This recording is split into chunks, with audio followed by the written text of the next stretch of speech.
السلام عليكم ورحمة الله وبركاته. الحمد لله رب العالمين. اللهم صل على سيدنا محمد وعلى آله وصحبه وسلم. അൽഹംദുലില്ലാ, നമ്മളുടെ ചെറുപ്പവാക്കബ് ഉസ്താദിന്റെ നല്ലൊരു ക്ലാസ് കേട്ടുകൊണ്ടിരിക്കുകയായിരുന്നു. അതിന്റെ ലാസ്റ്റ് കുറച്ച് ഭാഗത്ത് ഞാനൊന്ന് ബിസിയായി. ഇന്നലെ അതേപോലെ തന്നെ. പിന്നെ നോക്കുമ്പോ ആമീന കാണുന്നത്. അല്ലാഹു സുബ്ഹാനഹു വ തആല ഉസ്താദിനും നമ്മുടെ ഉസ്താദുമാർക്കും ഒക്കെ നല്ല റാഹത്തും സന്തോഷമുള്ള ജീവിതം അല്ലാഹു തആല പ്രദാനം കൊടുക്കട്ടെ. നല്ല ഖൈറും ബർക്കത്തും കൊടുത്ത് നല്ല ദീനി സേവനം ചെയ്യാൻ ഇൽമിൽ ബർക്കത്ത് അല്ലാഹു തആല പ്രദാനം നൽകുമാറാവട്ടെ. നാഫിയായ ഇൽമിനെ പഠിക്കാനും പഠിച്ചതുകൊണ്ട് അമൽ ചെയ്യാനുള്ള തൗഫീഖ് അല്ലാഹു തആല നമുക്കും അല്ലാഹു തആല പ്രദാനം നൽകുമാറാവട്ടെ. ഇൻഷാ അല്ലാഹ്. എനിക്കിന്ന് നല്ല കട്ട്, നല്ല അടിപൊളി കട്ടാന്ന്, എന്താന്നറിയില്ല. ഇന്ന് ഇന്ത്യ സമയം 6:30 ലൈവ് ഉണ്ട് എന്നാ പറയണത്. ഇൻഷാ അല്ലാഹ്. 6:30 അപ്പോ ഉസ്താദുമാര് ഇനി അടുത്തത് നമുക്ക് ചുഴലി വാക്കവി ഉസ്താദാണ്.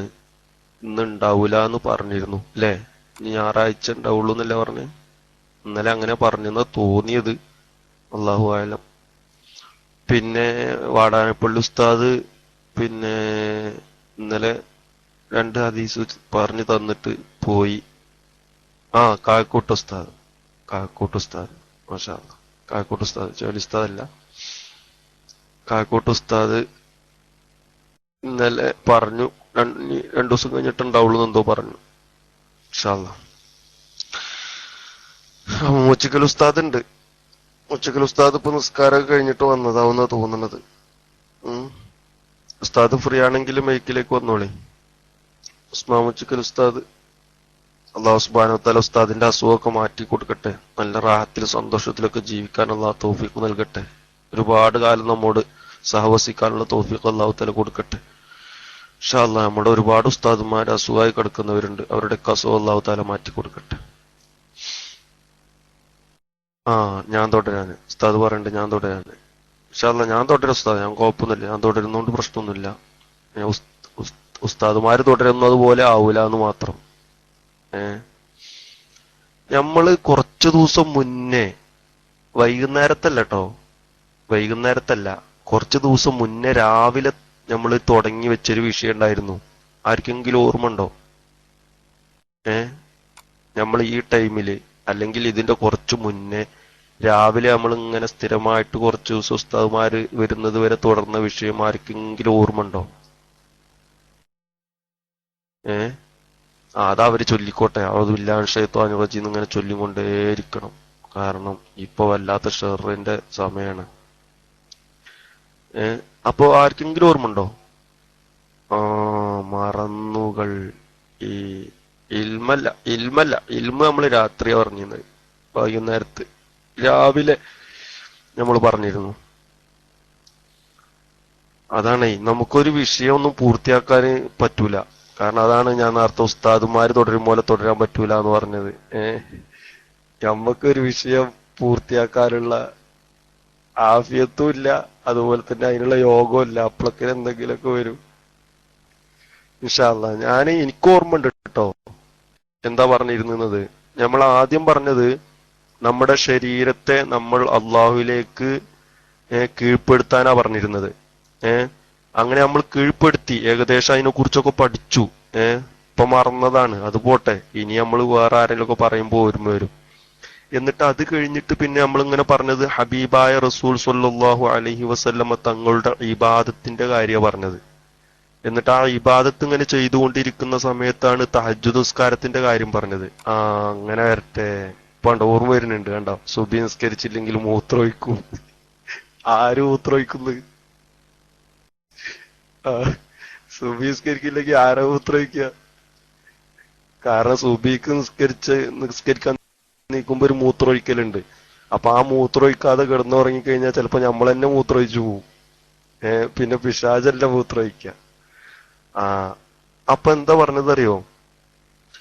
തഹജ്ജുദ് നിസ്കരിക്കാതെ സുബ്ഹി വരെ ഉറങ്ങിക്കഴിഞ്ഞാൽ അവന്റെ ചെവിയിൽ പിശാച് എന്ത് ചെയ്യും?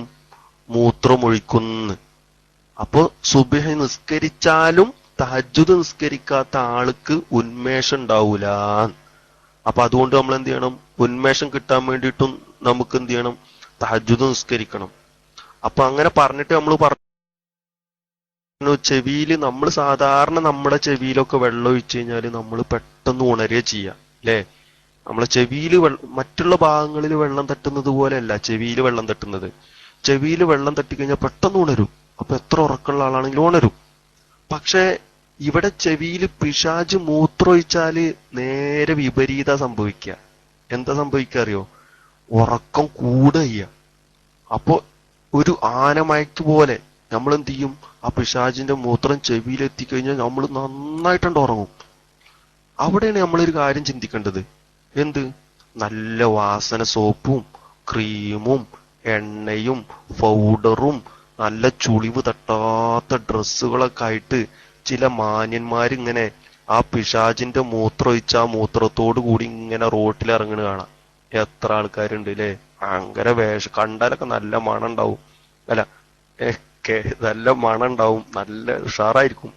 പക്ഷേ അവര് നേരം വെളുക്കുന്നവരെ ഉറങ്ങിയത് കൊണ്ട് അവരുടെ ചെവിയിൽ പിശാച് മൂത്രമൊഴിച്ചിട്ടുണ്ട്. അത് ശുദ്ധിയാക്കാൻ പറ്റൂല. നായ മൂത്രമൊഴിച്ചാല് നമുക്ക് ശുദ്ധിയാക്കാം. 7 പ്രാവശ്യം കഴുകിയാൽ മതി. അതിലൊരു പ്രാവശ്യം മണ്ണ് ഉപയോഗിച്ചാൽ മതി. പക്ഷെ ഈ പിശാചിന്റെ മൂത്രം കാണൂല്ല, അത് ശുദ്ധീകരിക്കാനും പറ്റൂല. അതിന് ഒറ്റ ഉപാധി എന്തേ ഉള്ളൂ? സുബഹിക്ക് മുമ്പ് എഴുന്നേൽക്കുക എന്ന് മാത്രം ഒരു മരുന്നേ ഉള്ളൂ, അല്ലാതെ ഒരു മരുന്നില്ല. അപ്പോ സ്വന്തം ശരീരത്തിലെ വിപരീതം മനസ്സിലാക്കാത്ത കുറെ വിഡ്ഢികളുണ്ട് നമ്മുടെ കൂടെ. നമ്മുടെ കൂടെ പറഞ്ഞാല് നമ്മുടെ നാടുകളില് സ്വന്തം ശരീരത്തിന്റെ വിഡ്ഢിത്തരം മനസ്സിലാക്കൂല അവര്. തഹജ്ജുദ് നിസ്കാരത്തിന്റെ അതിന്റെ പോരിശ് എന്ന് അറിയാതെ അത് ഉപേക്ഷിച്ചിട്ട് വ്യക്തികളെ, മറ്റുള്ള ആളുകളെ തരംതാന്ന് കാണിക്കുന്ന ആളുകള്, മറ്റുള്ള ആളുകളെ തരംതാന്ന് കാണിക്കുക. അവരാണെങ്കിലോ ഒന്നും ചെയ്തിട്ടുണ്ടാവില്ല. ഇതുകൊണ്ടാണ് ഇമാം ബുസൂരി റളിയല്ലാഹു അൻഹു നമ്മൾ നേരത്തെ പറഞ്ഞു വെച്ചത് ലലംതു എന്ന പദം അത് ഒരു കടുത്ത പ്രയോഗമായിട്ടാണ് അവിടെ എന്ത് ചെയ്ത് ഇമാം അവറുകൾ അവതരിപ്പിച്ചത്. ഇനി നമുക്ക് നോക്കുക, തഹജ്ജുദ് നിസ്കാരത്തിന് എന്തില്ല? എണ്ണത്തിന് പരിധിയില്ല. എണ്ണത്തിന് പരിധിയുണ്ടോ? 2 റക്അത്താവാം, അല്ലെങ്കിൽ 4 റക്അത്താവാം. റക്അത്തിന്റെ എണ്ണത്തില് കൂടുന്നതും നല്ലതാണ്. പക്ഷെ കൂട്ടുന്നതിനേക്കാൾ നല്ലതെന്താ? വണ്ണത്തില് നിസ്കരിക്കുന്നത് നല്ല റാഹത്തായിട്ട് സാവധാനം വേഗം എഴുന്നേറ്റിട്ട് ഉളു എടുത്തിട്ട് 2 റക്അത്ത് നിസ്കരിച്ചിട്ട് യാ അല്ലാഹ് ഒറ്റ മറിച്ചില് ഇനി അടുത്തത് സുബ്ഹിയുടെ അലാറടിക്കുമ്പോ നീക്ക. അങ്ങനെയല്ല, നീക്കുന്നത് നല്ല റാഹത്തിൽ ഏതായാലും നീക്കണം. 1/2 മണിക്കൂർ അതിനു വേണ്ടി ചെലവഴിച്ച് നല്ല റാഹത്തായി പല്ലൊക്കെ തേച്ച് ഉളുവൊക്കെ എടുത്ത് നിസ്കരിച്ച് നല്ല റാഹത്തായിട്ട് കുറച്ച് ദീർഘനേരം അവനക്ക് കഴിയുന്ന സൂറത്തുകളൊക്കെ ഓതി 2 റക്അത്തോ 4 റക്അത്തോ നല്ല കുറച്ച് കൂടുതൽ. മൈക്ക് പോയോ? പടച്ചറപ്പേ, ഞാൻ അപ്പം പറഞ്ഞതൊന്നും കേട്ടിട്ടില്ല. എന്റെ മൈക്ക് ഇവിടെ തന്നെ ഉണ്ടല്ലോ. എന്റെ മൈക്ക് ഇവിടെ തന്നെ ഉണ്ട്. മൈക്ക് പോയിട്ടില്ല. അത് നേരത്തെ എനിക്കുണ്ടായ പോലെ അവരുടെ മൈക്ക് പോയിട്ടുണ്ടാവും. എനിക്കും അതുപോലെ തോന്നിയിരുന്നു. പോയിട്ടില്ല കേട്ടോ. അപ്പോ കൂടുതല് നല്ല വണ്ണത്തിൽ നിസ്കരിക്കുക. വണ്ണത്തിൽ നിസ്കരിക്കുക എന്ന് പറഞ്ഞാല് നല്ല റാഹത്തായിട്ട് നിസ്കരിക്കുക. അത് കഴിഞ്ഞിട്ട് കുറച്ച് ഖുർആനൊക്കെ ഓതുക, ദിക്ർ ചൊല്ലുക. എന്നിട്ട് വലതു ഭാഗത്തേക്ക് ചൊരിഞ്ഞ് കുറച്ചു നേരം കിടക്കുമ്പോഴേക്ക് എന്ത് ചെയ്യും? അപ്പൊ ബാങ്ക് വിളിക്കും, സുബ്ഹി ബാങ്ക് വിളിക്കും. ഇൻഷാ അല്ലാഹ് അങ്ങനെ നമുക്ക് ജീവിക്കാൻ അല്ലാഹു തആല നമുക്ക് എന്ത് ചെയ്യട്ടെ? തൗഫീഖ് ചെയ്യട്ടെ. പറയുന്ന എനിക്കും കേൾക്കുന്ന നിങ്ങൾക്കൊക്കെ സുബ്ഹിയുടെ ഒരു 10 മിനിറ്റ് മുമ്പെങ്കിലും എഴുന്നേറ്റ് 2 റക്അത്ത് നിസ്കരിച്ച് അള്ളാഹുവിന്റെ ആ പൊരുത്തം വളരെ വളരെ റാഹത്തുള്ള ഒരു സമയമാണ്. ആ സമയം അള്ളാഹു നമ്മുടെ ചോദ്യങ്ങൾക്കൊക്കെ ഉത്തരം നൽകുന്ന നല്ലൊരു സമയമാണ്. അതിൽ ഉൾപ്പെടാൻ അള്ളാഹു സുബ്ഹാനഹു വ തആല നമുക്ക് തൗഫീഖ് നൽകുമാറാവട്ടെ. അപ്പൊ കുറെ ആൾക്കാരൊക്കെ അടിച്ചിരുന്നു, ഉസ്താദെ നാളെ മുതൽ ഞാൻ 1/2 മണിക്കൂർ മുമ്പ് നീക്കും എന്നൊക്കെ പറഞ്ഞിട്ട് കുറെ ആൾക്കാർ ടെസ്റ്റ് ചെയ്തിരുന്നു. അവരല്ലാഹു ആയാലും നീച്ചിക്കണോണാവോ, നീച്ചിട്ട് പിന്നെ ഉറങ്ങിയിട്ടില്ലേ, ഒന്നും അറിയില്ല. എന്തായാലും ഇൻഷാ അല്ലാഹ് അല്ലാഹു തആല നമുക്ക് തൗഫീഖ് ചെയ്യട്ടെ. പറയുന്നത് കേൾക്കുമ്പോൾ മാത്രമല്ല അത് പ്രാവർത്തികമാക്കാൻ നമുക്ക് അല്ലാഹു തആല തൗഫീഖ് നൽകുകയാണെങ്കിൽ വലിയ റാഹത്താണ്. وشد من صغب أحشانه وطوى أحشاءه وطوى تحت الحجارة كشح مترف الأدم مولاي صل وسلم دائما أبدا على حبيبك خير الخلق كلهم. റംഷാദും ബിസ്മില്ലയും മാത്രമാണോ റൂമിലുള്ളത്? അത് മതി. അത് ശരി. റൂമിലെന്തിനാ ആൾക്കാർ കൂടുതൽ? എനിക്ക് മൈക്ക് കിട്ടണം, മൈക്കിൽ എന്തെങ്കിലും പറയണം. അത് ചില ആളുകൾക്ക് കേൾക്കും, ചിലവര് കേൾക്കൂല. ആളെ എണ്ണൊന്നും വേണ്ട, ഇഷ്ടം പോലെ ആൾക്കാരുണ്ട്. ഇനി നോക്ക്, വിശപ്പിന്റെ കാഠിന്യത്താല് അവിടുന്ന് ആന്തര അവയവങ്ങളെ കെട്ടിയിട്ടിട്ട് ചർമ്മം ലോലമായ അര കല്ലിനടിയിൽ ചുളുക്കി വെച്ച സംഭവമാണ് പറയുന്നത്. നോക്കൂ സുഹൃത്തുക്കളെ, വിശപ്പ് എന്ന് പറഞ്ഞാൽ ഒരാൾക്ക് സഹിക്കാൻ പറ്റാത്തൊരു കാര്യമാണ് ഈ വിശപ്പ് എന്നുള്ളത്. അല്ലാഹു സുബ്ഹാനഹു വ തആല ഏറ്റവും വലിയ പരീക്ഷണം കൊണ്ട് വിജയിച്ച് കണ്ട ഒരു സംഗതി വിശപ്പാണ്. മറ്റുള്ളത് കൊണ്ടൊക്കെ നമുക്ക് എന്ത് ചെയ്യാൻ പറ്റും? സഹിക്കാൻ പറ്റും. പക്ഷെ വിശപ്പിന് ഒരിക്കലും സഹിക്കാൻ പറ്റൂല. അപ്പോ വയറ് കാലിയാവുന്ന സമയത്ത് അകത്ത് നിന്നൊരു പ്രതിഷേധം ഉണ്ടാവും അല്ലേ? നമ്മുടെ വയറൊക്കെ കാലിയായി കഴിഞ്ഞാല് അകത്തു നിന്നൊരു പ്രതിഷേധം വരും. എന്താണ് ആ പ്രതിഷേധം? എന്തൊക്കെയോ യന്ത്രങ്ങൾ അകത്തുനിന്ന് ഇങ്ങനെ എന്തൊക്കെയോ ചെയ്യുന്നു, ഇങ്ങനെ വിപ്ലവം ഉണ്ടാക്കുന്നു, കൂക്ക് വിളിക്കുന്നു. അതാണ് ആ സമയത്ത് ആ വയറിനെ കെട്ടിയിട്ടിട്ട് ആ പ്രയാസം, ആ വിശപ്പ് അടക്കുക എന്നുള്ളത് വലിയ പ്രയാസകരമായ ഒരു സംഗതിയാണ്. ചിലവരൊക്കെ പറയുന്നത് കത്തലടക്ക എന്നൊക്കെ പറയും. ചില പ്രദേശങ്ങളിലൊക്കെ പറയും വയറിന്റെ വിളിക്ക് ഉത്തരം നൽകുക, കത്തലടക്കുക, വയറ് കാളുക, വിളിക്ക് ഉത്തരം ചെയ്യുക, ഇങ്ങനെയൊക്കെ പറയാറുണ്ട്. അപ്പോ നമ്മുടെ വയറിന് എരി കൊള്ളുകയും കത്തുകയും ചെയ്യുന്ന അവസ്ഥ. ആ കത്തലടക്കാൻ നമ്മൾ എന്ത് ചെയ്യും? റൊട്ടിയോ പൊറാട്ടയോ ഇതൊക്കെ കഴിയും. പൊട്ടി ഒന്നെങ്കിലോ നമ്മൾ കുബൂസ് കഴിക്കും, അല്ലെങ്കിൽ പൊറാണെങ്കിൽ ചാത്തിങ്ങി കഞ്ഞി, അല്ലെങ്കിൽ ചോറ്, ഇതൊക്കെ നമ്മൾ കഴിക്കും. പക്ഷേ ഹബീബായ റസൂൽ സ്വല്ലല്ലാഹു അലൈഹി വസല്ലമ തങ്ങളുടെ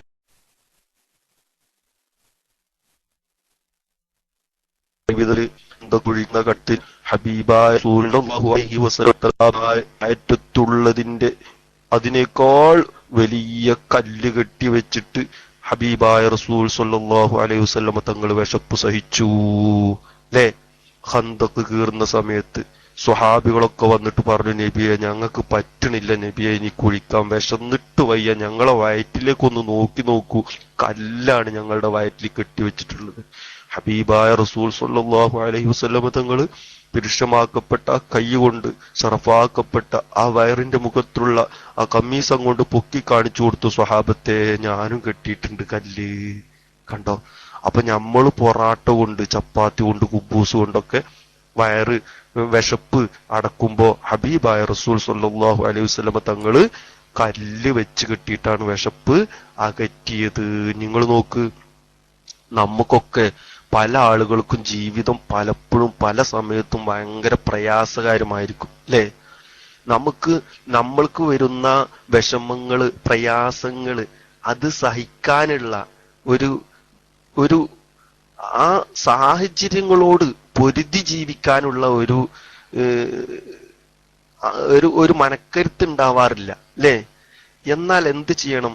നമ്മുടെ വിപരീതമായ സാഹചര്യം അതിനെ പൊരുതി ജീവിതത്തെ നിലനിർത്താൻ ശ്രമിക്കല് അത്യാവശ്യമാണ്. അതിന്റെ പേരാണ് തന്റേടം എന്ന് പറയുന്നത്. അല്ലാതെ പ്രയാസങ്ങൾ കാണുമ്പോഴേക്കിന് ഒളിച്ചോടുക, ആത്മഹത്യ ചെയ്യുക, അത് തന്റേടത്തിൽ പെട്ടതല്ല. നമുക്ക് വരുന്ന വെല്ലുവിളികളെ തരണം ചെയ്ത് അതിനെ പൊരുതി അതിന് ആ സാഹചര്യങ്ങളോട് പൊരുതി ജീവിക്കുക എന്നുള്ളതിന്റെ പേരാണ് എന്ത്? തന്റെ ഇടം. അല്ലാതെ ഒളിച്ചോടുക, അല്ലെങ്കിൽ ആത്മഹത്യ ചെയ്യുക, അല്ലെങ്കിൽ പിന്നെ ഉമ്മാനും ഉപ്പാനും ചീത്ത പറയാ, പെണ്ണുങ്ങളെ അടിക്കുക, മക്കളെ ചീത്ത പറയാ, അതെന്തല്ല, അത് തന്റെ ഇടത്തിൽപ്പെട്ടതല്ല. ഈ ഒരു പിടിച്ചു നിൽക്കലാണ്, ഈ ഒരു പിടിച്ചു നിൽക്കാനുള്ള പ്രാക്ടീസാണ് ലോകത്തിന് ഹബീബായ റസൂൽ സ്വല്ലല്ലാഹു അലൈഹി വസല്ലമ തങ്ങള് നമുക്ക് പഠിപ്പിച്ചു തന്നത്. ഏതുകൊണ്ട്? ആ കല്ല് വയറ്റിൽ കെട്ടിയിട്ട് നമുക്ക് കാണിച്ചു തന്നത്. ഇത്രയും സാഹചര്യങ്ങൾ നമ്മൾ എന്ത് ചെയ്യണം? അതിജീവിക്കണം എന്ന് നമുക്ക് കാണിച്ചു തരികയായിരുന്നു. ജീവനാവശ്യമായ എല്ലാ വിഭവങ്ങളും ഹബീബായ റസൂൽ സ്വല്ലല്ലാഹു അലൈഹി വസല്ലമ തങ്ങൾക്ക് വേണമെന്നുണ്ടെങ്കിൽ എത്രയും നിഷ്പ്രയാസം തന്റെ 2 കൈകളിലെത്തും. ഒരു സംശയ വിഷയത്തിലില്ല. പക്ഷേ ആ ജീവിതത്തോട് എങ്ങനെയെല്ലാം സമീപിക്കണം, എങ്ങനെയൊക്കെയാണ് ജീവിതം അഭ്യസിക്കേണ്ടത് എന്ന് ലോകഗുരുനാഥനായ ഹബീബായ റസൂൽ സ്വല്ലല്ലാഹു അലൈഹി വസല്ലം സ്വലോലുപതയുടെ ചിത്രലോകിച്ചത്. നമുക്ക് എങ്ങനെ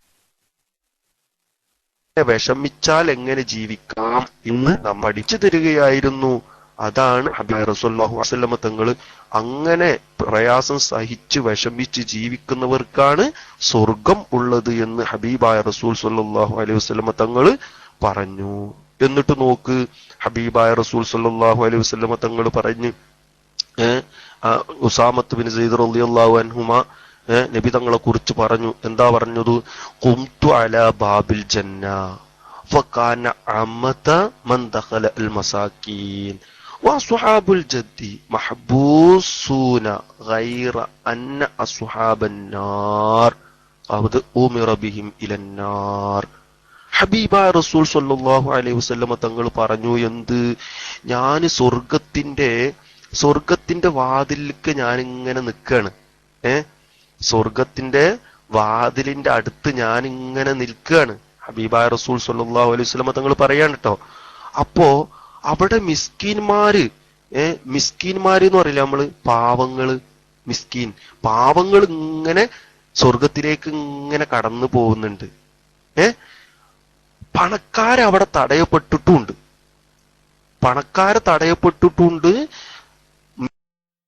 മിസ്കീനുകള് അവൻ സ്വർഗത്തേക്ക് വന്നു. അപ്പോ ഈ നരകക്കാർക്ക് നരകപ്രവേശനം ഒക്കെ ഉത്തരവ് ഇറങ്ങിയിട്ടുണ്ട്.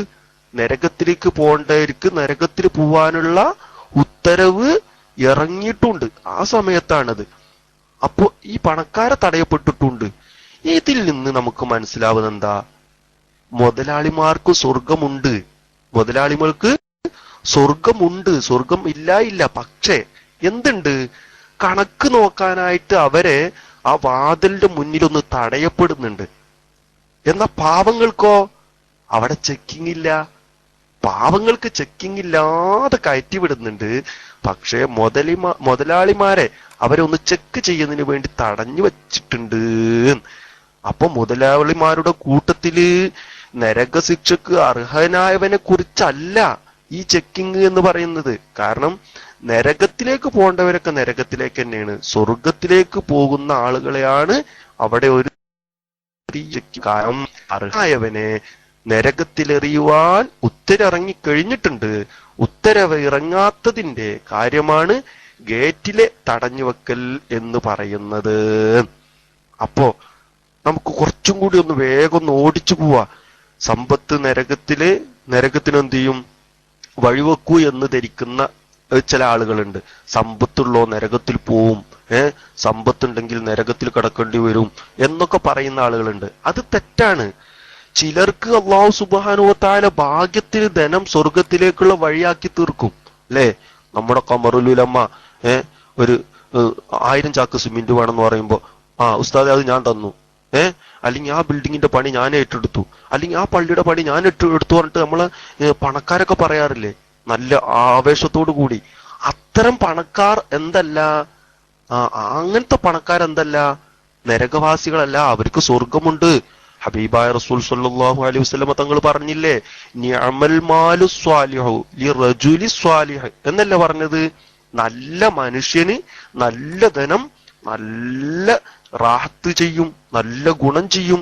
അപ്പോ പണം കയ്യിലെത്തുമ്പോ ജീവിതത്തിന്റെ സ്വലാഹ് വശം എന്ത് ചെയ്യാൻ നിലനിർത്താൻ കഴിയുക അപൂർവം ചില ആൾക്ക് മാത്രമാണ്. ഹബീബായ റസൂൽ സ്വല്ലല്ലാഹു അലൈഹി വസല്ലമ തങ്ങൾ ചിലപ്പോഴൊക്കെ നല്ല ഭക്ഷണം കഴിച്ചിട്ടുണ്ട്, ചില സമയത്തൊക്കെ നല്ല ഭക്ഷണം കഴിച്ചിട്ടുണ്ട്. സ്ഥിരമായി ജീവിതത്തിന് തെരഞ്ഞെടുത്തത് എന്താണ്? പട്ടിണി രീതിയാണ്. നല്ല ഭക്ഷണമൊക്കെ കഴിച്ചിട്ടുണ്ട് ഹബീബായ റസൂൽ സ്വല്ലല്ലാഹു അലൈഹി വസല്ലമ തങ്ങൾ. പക്ഷെ സ്ഥിരമായിട്ട് ജീവിതം തെരഞ്ഞെടുത്തത് എന്തിനു വേണ്ടിയിട്ടാണ്? പട്ടിണി ആയിട്ടാണ് തെരഞ്ഞെടുത്തത്. എന്തേ അതിന് കാരണം? സ്വല്ലല്ലാഹു അലൈഹി വസല്ലമ തങ്ങൾക്ക് ധനത്തിനൊപ്പം സ്വർഗം വരിക്കാൻ സാധ്യമല്ലാത്തത് കൊണ്ടാണോ? ധനമുണ്ടായിട്ട് സ്വർഗത്തിൽ പോവാൻ ഹബീബായ റസൂൽ സ്വല്ലല്ലാഹു അലൈഹി വസല്ലമ തങ്ങൾക്ക് കഴിയാത്തത് കൊണ്ടാണോ? അല്ല, മറിച്ച് ഭൂരിപക്ഷത്തിന് കഴിയുകയില്ലെന്നത് കൊണ്ട് ഭൂരിപക്ഷത്തിനൊപ്പം നിൽക്കുക മാത്രമാണ് ഹബീബായ റസൂൽ സ്വല്ലല്ലാഹു അലൈഹി വസല്ലമ തങ്ങൾ ചെയ്തത്. ഹബീബായ നബിക്കറിയാം എന്റെ ഉമ്മത്തീങ്ങളിൽ വരുന്ന ഒരു കാലഘട്ടക്കാരുണ്ട്, അവർക്ക് ഒരു പക്ഷെ എല്ലാ ദിവസവും ബിരിയാണി തിന്നാൻ കഴിയൂല, എല്ലാ ദിവസവും ആടും കോഴിയും തിന്നാൻ പറ്റൂല. പട്ടിണി പാവങ്ങളായ എന്റെ ഉമ്മത്തീങ്ങളിൽപ്പെട്ട ആളുകൾ വരാനുണ്ട്. അതുകൊണ്ട് ഞാൻ എന്റെ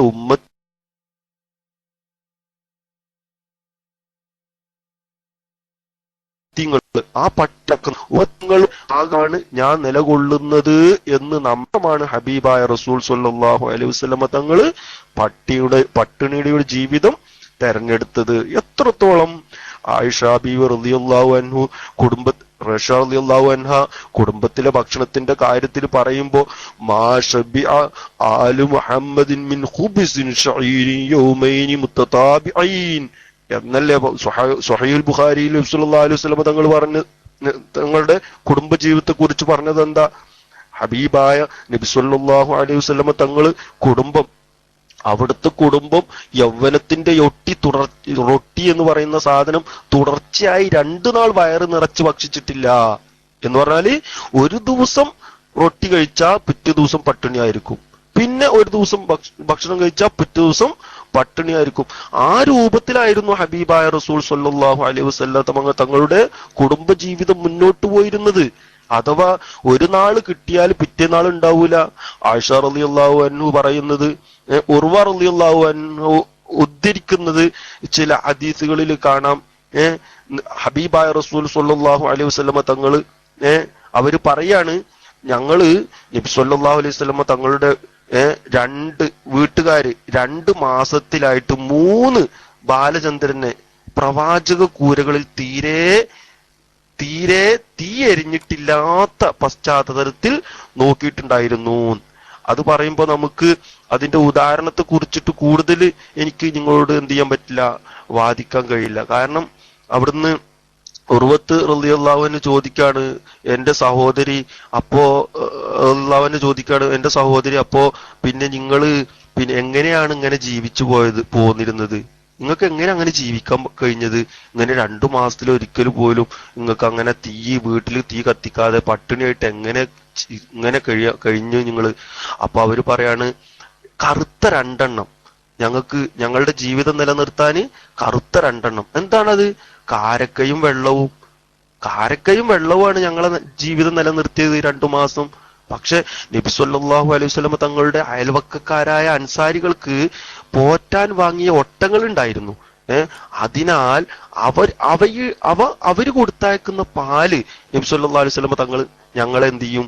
ഞങ്ങൾക്ക് കുടിക്കാൻ തരും. അപ്പോ ആ പാലും ഉണക്ക കാരക്കയും പച്ച വെള്ളവുമാണ് ഞങ്ങൾ ആ 2 മാസം ഇങ്ങനെ കൂടുമ്പോ കഴിച്ചു വരിക. അപ്പൊ 2 മാസത്തിൽ ഒരിക്കൽ പോലും ഞങ്ങളുടെ വീടുകളിൽ എന്ത് ചെയ്യൂല? തീ പുകയൂല. അപ്പോ നമുക്കറിയാം, ഇവിടെ അറബ് മാസം ചിലപ്പോ 29 ദിവസം ഉണ്ടാവുകയുള്ളൂ. ആ കാരണത്താൽ ചിലപ്പോ 60 ദിവസം പൂർത്തിയാകുമ്പോഴാണ് ഉണ്ടാവുക 3-ാം തവണ ചന്ദ്രനെ കാണുക. അപ്പൊ മാസം 2 പിന്നിട്ടിട്ടുണ്ടാവുള്ളൂ, പക്ഷെ 3 ചന്ദ്രനെ കാണാൻ എന്ത് ചെയ്യും? കാരണമാവും. അപ്പൊ ഇത്രയും ഈ ദിവസത്തിനകം ഒരു നാൾ പോലും വീട്ടിൽ എന്ത് ചെയ്യാറില്ല? തീ പുകയാറില്ല എന്ന് മനസ്സിങ്ങനെ അവരുടെ മന്ത്രിക്കാണ്. അപ്പൊ പലപ്പോഴും ഈ മന്ത്രങ്ങൾ കേട്ടാണ് എന്ത് ചെയ്യുക? ഇവരുടെ ഈ വർത്താനം കേട്ടിട്ടാണ് എന്ത് ചെയ്യുക? പ്രവാചക പത്നിമാര് അവിടത്തോടൊപ്പം ഒട്ടി നിൽക്കുന്നത്. അപ്പൊ വെള്ളവും കാരക്കയും ചിലപ്പോൾ അധികം വരുന്ന പാലും കൊണ്ട് 9 ഭാര്യമാരും ബാക്കിയുള്ളവരും പൊറിപ്പിച്ചു എന്നുള്ളത് വല്ലാത്തൊരു വിഷമം തന്നെയല്ലേ? നിങ്ങളും ചിന്തിച്ചു നോക്ക്. എത്ര വിഷമകരമായ ജീവിതമാണ് ഇത്. ഹബീബായ റസൂൽ സ്വല്ലല്ലാഹു അലൈഹി വസല്ലം തങ്ങൾക്ക് കഴിയാത്തതുകൊണ്ടാണോ? അള്ളാഹുവിനോട് ചോദിച്ചാൽ കിട്ടൂലേ? ഭാര്യമാർക്കൊക്കെ കൊടുക്കാനുള്ള ഭക്ഷണം നബി തലങ്ങൾക്ക് കിട്ടൂലേ? കിട്ടും, കിട്ടായല്ല. പക്ഷെ എന്തുകൊണ്ട്? അത് അങ്ങനെ മതി, ആ രൂപത്തിൽ ജീവിച്ചാൽ മതി. അത് എന്റെ ഉമ്മത്തീങ്ങൾക്ക് ഇങ്ങനെ ജീവിക്കാൻ കഴിയുള്ളൂ, ഞാൻ അവരുടെ കൂടെ നിൽക്കുകയാണ് എന്നുള്ള നമുക്ക് പഠിക്കാനുള്ള ഒരു പാഠമായിക്കൊണ്ടാണ് ഹബീബായ റസൂൽ സ്വല്ലല്ലാഹു അലൈഹി വസല്ലം തങ്ങൾ അങ്ങനെ ചെയ്തത്. അപ്പൊ നമുക്ക് ചുട്ട കോഴി അല്ലെ? ഇന്നൊക്കെ ചുട്ട കോഴി എന്ന് പറഞ്ഞാല് ഒരു ഹോട്ടലിലെ ഒരു ഫാഷനാണ് അല്ലെ? ചുട്ട ആട്, ചുട്ട മീന് അല്ലെ? അതൊക്കെ നമുക്ക് ആകർഷകം തന്നെയാണ്. ഇതൊക്കെ ബിസിനസ്സുകാര് അവരുടെ പദങ്ങൾ നമുക്കിടയിൽ കിടന്നിട്ട് ഇങ്ങനെ നൃത്തം ആടുന്ന ഒരവസ്ഥയാണ്. ചെറിയൊരു ചാൻസ് കിട്ടിയ ഒരു മെയിൻ റോഡിന്റെ അരികിൽ ഒരു ചെറിയൊരു പെരണ്ടാക്കി അവിടെ ചുട്ട കോഴി, ചുട്ട ആട് ബോർഡും വെച്ച് ഇങ്ങനെ നമ്മുടെയൊക്കെ ജീവിതത്തിൽ വളരെ നമുക്കൊന്നും ഒരു പ്രയാസവും ഇല്ല, ഒരു വിഷമവും ഇല്ല അല്ലെ? അൻ അബീ ഹുറൈറ റളിയല്ലാഹു അൻഹു മറ ബിഖൗമിൻ ബൈന ഐദിഹിം ഷാത്തുൻ മസ്ലിയത്തുൻ ഫദഅൂഹു ഫഅബാ അൻ യഅകുല വഖാല ഖറജ റസൂലുള്ളാഹി സ്വല്ലല്ലാഹു അലൈഹി വസല്ലം മിന ദുനിയ വലം യശ്ബഅ മിൻ ഖുബ്സിൻ ശഈരിൻ. കണ്ടോ? അബൂ ഹുറൈറ റളിയല്ലാഹു അൻഹു പറയാണ്, ഒരിക്കല് ചുട്ട കോഴിയും ചുട്ട ആടിനെയൊക്കെ മുന്നിൽ വെച്ചിട്ട് കുറെ ആളുകൾ ഇങ്ങനെ അതിന് വട്ടം വിട്ടിരിക്കുകയാണ്. ചുട്ട കോഴിയുണ്ട്, ചുട്ട ആടുണ്ട്. അപ്പൊ അബൂ ഹുറൈറ റളിയല്ലാഹു അൻഹു അതിലൂടെ അങ്ങനെ നടന്നു പോവാ. അപ്പൊ അവരെല്ലാരും കൂടി വിളിച്ചു, ഹുറൈറ വായോ വായോ കഴിക്കാൻ വേണ്ടി വിളിച്ചു. ചുട്ട കോഴിയുണ്ട്, ആടുണ്ട്. അപ്പോ അബൂ ഹുറൈറ റളിയല്ലാഹു അൻഹു അത് തിന്നാൻ കൂട്ടാക്കിയില്ല. വിശപ്പില്ലാത്തത് കൊണ്ടല്ല, പക്ഷെ തിന്നാൻ കൂട്ടാക്കിയില്ല. അവിടുന്ന് പറഞ്ഞു, എന്താ പറഞ്ഞത്? ഹബീബായ റസൂൽ സ്വല്ലല്ലാഹു അലൈഹി വസല്ലം തങ്ങൾ ഈ ദുന്യാവിനോട് വിട പറഞ്ഞിട്ടുണ്ട്. അവിടുന്ന് യൗവനത്തിന്റെ റൊട്ടി കൊണ്ടുപോലും വയറ് നിറച്ചിട്ടില്ല. എന്നിട്ടാണോ ഈ ചുട്ട കോഴിയും ചുട്ട ആടൊക്കെ ഞാൻ തിന്നാൻ നിൽക്കുന്നത്? അതുകൊണ്ട് എനിക്ക് വേണ്ട. കണ്ടോ? അതുപോലെ തന്നെ ഉത്ബത്ത് ബിൻ ഗസ്വാർ റളിയല്ലാഹു അൻഹു ഒരു അവസരത്തിൽ നടത്തിയ ഒരു ഓർമ്മ പുതുക്കല്, വലഖദ് റഅയ്തുനി സാബിഅ സബ്അതി മഅ റസൂലില്ലാഹി സ്വല്ലല്ലാഹു അലൈഹി വസല്ലം മാ ലനാ തുആമുൻ ഇല്ലാ വറഖ ഷജർ എന്ന് പറഞ്ഞിട്ടുള്ള ആ ഹദീസിൽ ഹബീബായ റസൂൽ സ്വല്ലല്ലാഹു അലൈഹി വസല്ലം തങ്ങൾക്ക് ഒപ്പം 7 അംഗ സംഘത്തിലുണ്ടായിരുന്ന ആ രംഗം അവിടുന്ന് വിശദീകരിക്കാണ്. എന്താണ് ഞങ്ങൾക്ക് ഭക്ഷ്യവസ്തുവായിട്ട് വൃക്ഷത്തിന്റെ ഇലയല്ലാതെ മറ്റൊന്നും ഉണ്ടായിരുന്നില്ല. അങ്ങനെ ഞങ്ങളുടെ കവിള് ഇല തിന്നിട്ട് പൊട്ടി. ഞാനൊരു പുതപ്പ് തരപ്പെടുത്തിയിട്ട് എനിക്കും സഅദ് ബിൻ മാലിക് റളിയല്ലാഹുവിനുമായിട്ട് അത് രണ്ടാക്കി കീറി. എന്നിട്ട് പകുതി ഞാൻ എടുത്തു, പകുതി എന്ത് ചെയ്തു? സഅദ് റളിയല്ലാഹുവിനും കൊടുത്തു. കണ്ടോ? അവരുടെ ഓർമ്മകൾ ഇങ്ങനെ പുതുക്കാണ്, കഴിഞ്ഞിരുന്ന കാലം. അപ്പൊ സഅദ് ബിൻ അബി വഖാസ് റളിയല്ലാഹു അൻഹു ഇല തിന്ന ഓർമ്മകൾ പറയാണ്. എന്ത്? ഹത്താ ഇൻകാന അഹദുന ലയളഉ കമാ തളഉ ഷാത്ത്. കണ്ടോ? സ്വഹീഹുൽ ബുഖാരിയിലുള്ള ഹദീസ്. സഅദ് ബിൻ അബി വഖാസ് റളിയല്ലാഹു അൻഹു പറയണത്, അങ്ങനെ ഞങ്ങൾ ഓരോരുത്തരും ആടുകളെ എങ്ങനെ മലമൂത്ര വിസർജനം നടത്തുക അതുപോലെ വിസർജിക്കുമായിരുന്നു. ആടുകൾ പച്ച പുല്ല് തിന്നുന്ന ആടുകൾ എങ്ങനെയാണ് മലമൂത്ര വിസർജനം നടത്തുക അതുപോലെയാണ് ഞങ്ങളൊക്കെ വിസർജിച്ചിരുന്നത്. അപ്പൊ നമ്മൾ ഇതൊന്ന് മനസ്സിലാക്കേണ്ടത് എന്താണ്? ഈ മല്ലിയും മുളകും മേലവും കടുകും മീനും റൊട്ടിയും ഇതൊക്കെ ഒന്നിച്ചരച്ച് ചതച്ച് വയറ്റിലേക്ക് നമ്മൾ വിടുന്നില്ലേ? അപ്പൊ നമ്മുടെ വിസർജ്യം ആട്ടിന്റെ പോലെ ആവുമോ? ആട്ടും കാഷ്ടം പോലെ ആവോ? ഇല്ല. ഇല മാത്രം തിന്നു ജീവിക്കുന്ന നാളുകളിൽ ഹബീബായ റസൂൽ സ്വല്ലല്ലാഹു അലൈഹി വസല്ലമ തങ്ങളും സ്വഹാബിമാരും വിസർജിച്ചത് ആട്ടും കാഷ്ടം പോലെയാണ്. അപ്പോ അടക്കളയിലൊക്കെ ഇന്ന് എത്ര തട്ടുകൾ, നമ്മുടെ അടുക്കള കണ്ട് തുറന്നു നോക്കിക്കഴിഞ്ഞാല് എത്ര തട്ടുകളാ അല്ലെ? എത്ര ഡബ്ബകളാ, എത്ര കുപ്പികളാണ്. ഓരോ കുപ്പികളിലും ഓരോ തട്ടിലൊക്കെ എത്ര അടുക്കുകളാ ഉള്ളത്. ആ അടുക്കുകളൊക്കെ എത്ര കുപ്പികളാ ഉള്ളത് അല്ലെ? വിരുന്നുകാരുണ്ട് വന്നാല് സ്ത്രീകള് എന്ത് ചെയ്യും? ആ ഡബ്ബകളുടെ എണ്ണം കണ്ടിട്ട് തല കറങ്ങണം എന്നാണ് നമ്മളെ വീട്ടിലുള്ള പെണ്ണുങ്ങളൊക്കെ ചിന്ത. പുറത്തുള്ളവരൊക്കെ വീട്ടിൽ കൊണ്ട് കയറി വന്നാല് അതില് മഞ്ഞള്, ഇതില് മല്ലി, അപ്പുറത്ത് മുളക്, അതിന്റെ അപ്പുറത്ത് മഞ്ഞപ്പൊടി, അതിന്റെ അപ്പുറത്ത് പിന്നെ ഗരം മസാല, അതിന്റെ അപ്പുറത്ത് അങ്ങനെ പ്രത്യേകം സ്റ്റിക്കർ ഒട്ടിച്ച ഡപ്പകളൊക്കെ കാണുമ്പോ നമ്മളെ വീട്ടിലേക്ക് കയറി വരുന്ന പെണ്ണുങ്ങളൊക്കെ തല ചുറ്റി വീഴണം. എന്നാൽ ഹബീബായ റസൂൽ സല്ലല്ലാഹു അലൈഹി വസല്ലം തങ്ങളുടെ അടക്കളകളും അവയിലെ വിഭവ വൈവിധ്യവും നമ്മളിപ്പോ മേൽ പറഞ്ഞ ഹദീസുകളൊക്കെ നമ്മൾ വായിച്ചു അല്ലെ. ഇങ്ങനെയായിരുന്നോ? അല്ല.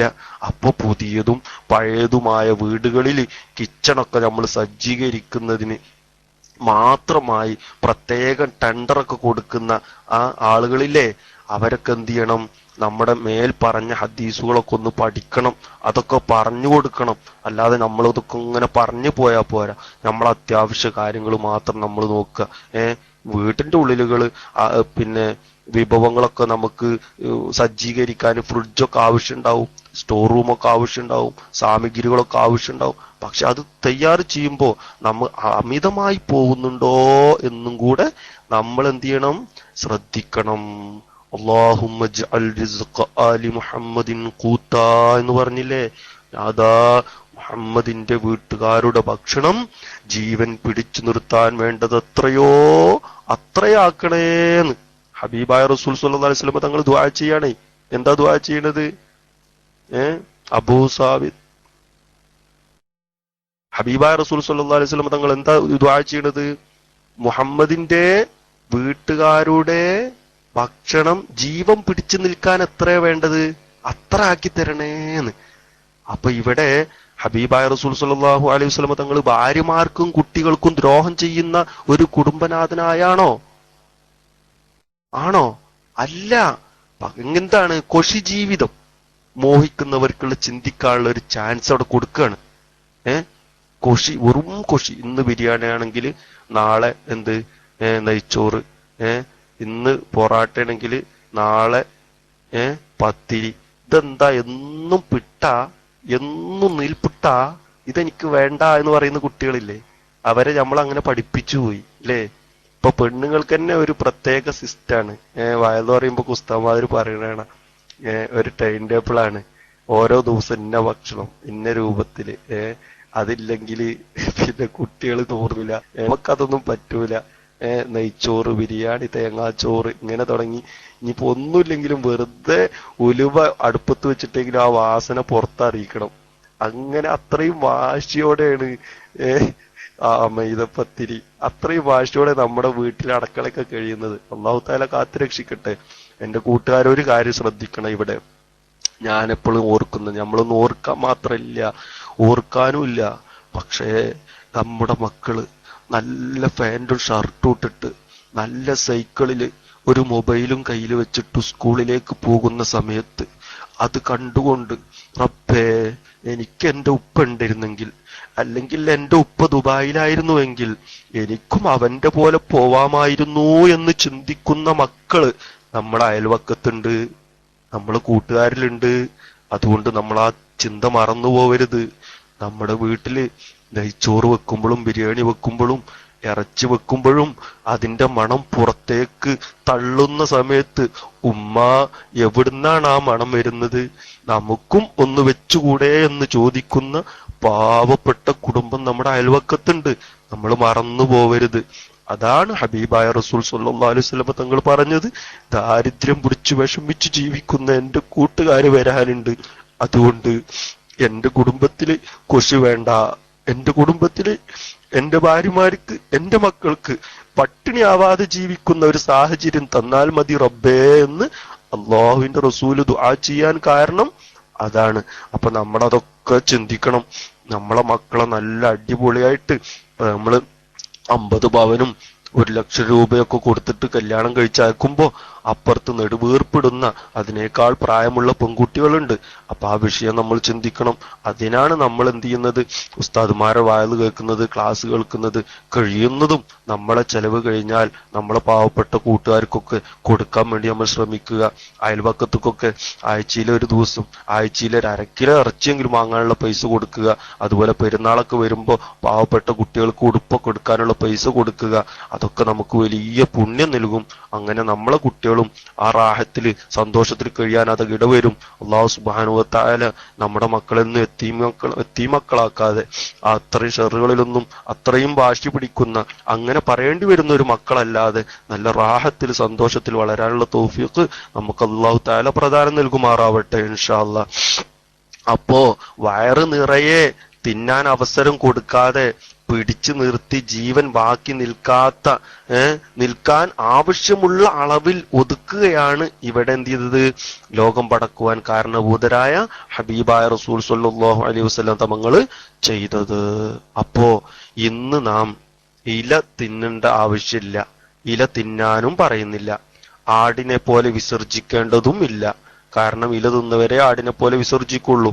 അപ്പൊ മത്സരിച്ചിട്ടുള്ള തീറ്റല്ലേ, അത് ഒഴിവാക്കണമെന്നാണ് പറഞ്ഞതിന്റെ ഏറ്റവും ചുരുക്കാർത്ഥം. അപ്പൊ ലളിത ജീവിതം കൊണ്ട് നമ്മൾ മതിയാക്കുക. അപ്പൊ നമ്മളെല്ലാ ഹബീബായ റസൂൽ സ്വല്ലല്ലാഹു അലൈഹി വസല്ലം തങ്ങളെ സ്നേഹിക്കുന്ന, നമ്മുടെ മഹാന്മാരെ സ്നേഹിക്കുന്ന ആളുകളൊക്കെ നമ്മൾ ഓർക്കുക. അവരൊക്കെ വീടും പുറവും ഒക്കെ നമ്മൾ ചെന്ന് കാണുന്ന സമയത്ത്, നമ്മുടെ വീടുകളിലൊക്കെ ആൾക്കാർ കയറി വരുന്ന സമയത്ത്, നമുക്ക് ബഹുമാനപ്പെട്ട ആളുകളൊക്കെ നമ്മുടെ വീട്ടിൽ കയറി വരുന്ന സമയത്ത് സിനിമ നടന്മാരെ, അതുപോലെ കാറൂന്, ഇവരൊക്കെ സർക്കസുകാരെ, സിനിമക്കാരെ, അതുപോലെ വലിയ വലിയ ഭൗതിക ജീവിതത്തിൽ ആഡംബരത്തിൽ കഴിയുന്ന ആളുകളുടെ ജീവിതം കോപ്പി അടിച്ചതാണ് ഇത് എന്ന് തോന്നുന്ന ആ രൂപത്തിൽ നമ്മുടെ വീടുകളാവാൻ പാടില്ല. അതിന് തൊട്ട് നമ്മളെല്ലാവരും എന്ത് ചെയ്യണം, ശ്രദ്ധിക്കണം. അപ്പൊ നമ്മുടെ തീന്മേശയിലെ വർധനവിനനുസരിച്ചിട്ട് നമുക്കിടയില് നമ്മുടെ നിസ്കാരത്തിന്റെ അളവെന്തിയുണ്ട്, താഴ്ന്നു പോകുന്നുണ്ട്. തീന്മേശയുടെ മുകളില് എത്രത്തോളാണോ വിഭവങ്ങൾ ഉണ്ടാക്കുന്നത് അത്രത്തോളം നമ്മളെ നിസ്കാരം എന്ത് ചെയ്യുന്നുണ്ട്, കുറഞ്ഞു പോകുന്നുണ്ട്. അല്ലാ, കൈ പൊക്കിയിട്ട് തന്നെ നിക്കണില്ലേ. അപ്പൊ അങ്ങനെ പൊക്കി നിന്നാലേ മൈക്ക വിടുള്ളൂ ഇൻഷാ അല്ലാഹ്. അപ്പൊ നമുക്ക് അത്രയും വിഷയങ്ങൾ വരുന്നതുകൊണ്ടാ നമ്മുടെ ഭക്ഷണത്തിന്റെ ആയിക്കോട്ടെ, ഓക്കെ. അപ്പൊ അള്ളാഹു സുബ്ഹാനഹു വ തആല നമ്മുടെ ജീവിതം ചിട്ടപ്പെടുത്താനും നല്ല റാഹത്തിൽ ജീവിക്കാനൊക്കെ ഉള്ള തൗഫീഖ് അള്ളാഹു തആല പ്രദാനം നൽകട്ടെ ഇൻഷാ അല്ലാഹ്. ബാക്കി മറക്കണ്ട കേട്ടോ. ഇനി 2 ദിവസം കഴിഞ്ഞാൽ ചിലപ്പോൾ ഒരാഴ്ച കഴിഞ്ഞിട്ടാവും ചോദിക്കാം. ബാക്കി മറക്കരുത് ഇൻഷാ അല്ലാഹ്. എല്ലാവരും അള്ളാഹു തആല ഖൈറിലാക്കട്ടെ. ദുആ വസിയത്തോടെ അസ്സലാമു അലൈക്കും വറഹ്മത്തുള്ളാഹി വബറകാതുഹു.